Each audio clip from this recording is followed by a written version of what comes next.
Hello అండి, నేనైతే back పార్ట్ని కొంచెం పొడవుగా ఒక 2 అంగుళాల పొడవుగా పెట్టి కట్ చేశాను. ఎందుకంటే నడుము బెల్ట్ వేయడానికి కోసం.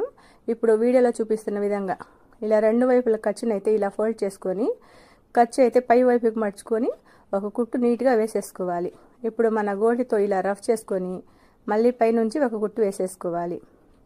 ఇప్పుడు అరంగుళం ఖర్చులని నీట్గా మడిచి కుట్టేసుకోవాలి. ఇప్పుడు ఇలా ఫోల్డ్ చేసేసి నీట్గా కుట్టుకోవాలి.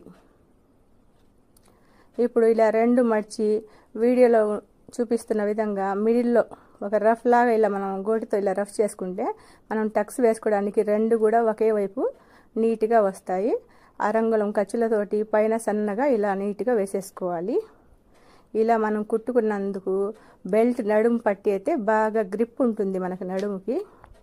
నా వీడియో నచ్చినట్లయితే లైక్ చేయండి, షేర్ చేయండి, సబ్స్క్రైబ్ చేయండి. Thank you.